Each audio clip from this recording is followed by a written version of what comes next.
I've taken the place and the name of the paper out because I don't want to detract from the message. Because the message of this lovely letter is valid all across our beautiful country, and certainly here within our own city. And so it reads. Some people didn't want to answer the door, and you couldn't blame them. Nobody told them that anything was coming. And an unexpected knock on the door of an apartment building, not the worst, not the best either, would be enough for anybody to wonder who the heck was there at 7:30 on a snowy Wednesday night. Some asked, "Who is it?" before opening the door. Most looked through the peephole to see. Which is where I came in, because my kids are too short to be easily seen, even through a fisheye lens. It's easy not to trust other people.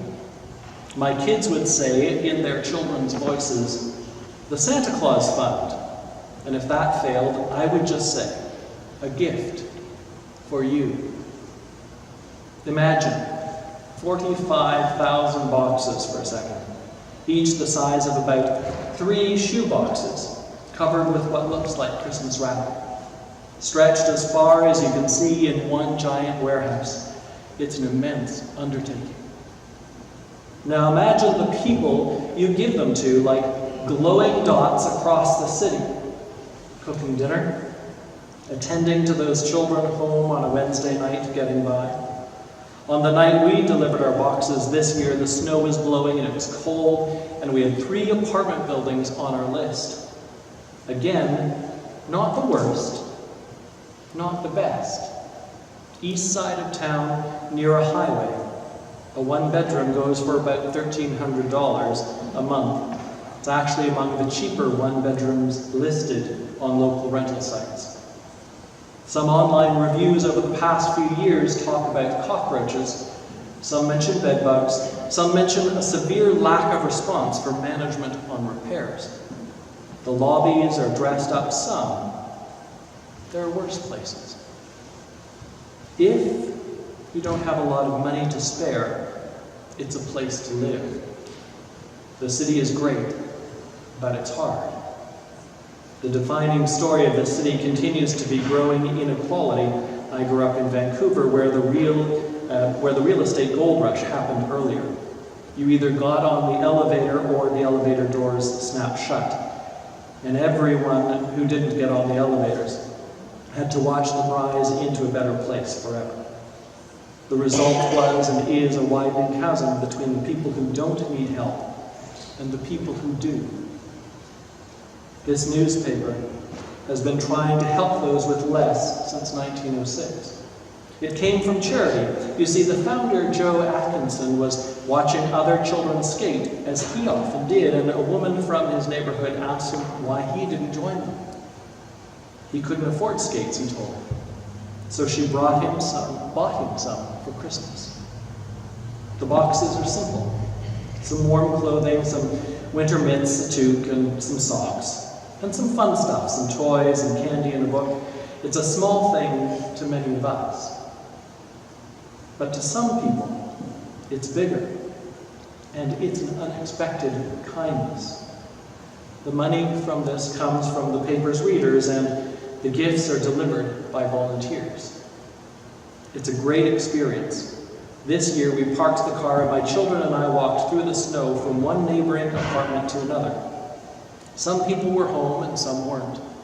One lady couldn't see out the peephole because her Christmas wreath covered it. One door was opened by what looked like a 5-year-old child. One young woman had a toddler around her knees and a baby wailing in the background. She didn't speak much English. And the common thread between them was the look on their face when they realized what was happening. That strangers were giving them a gift for their children.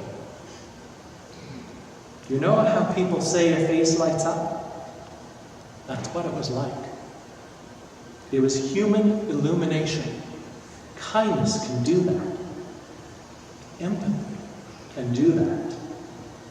caring about people you don't know, remembering they are people, can do that. I wrote about how we got our twins in a previous Santa Claus Fund column. They're 9 now. Malcolm's toe hurt for some reason, but he limped on.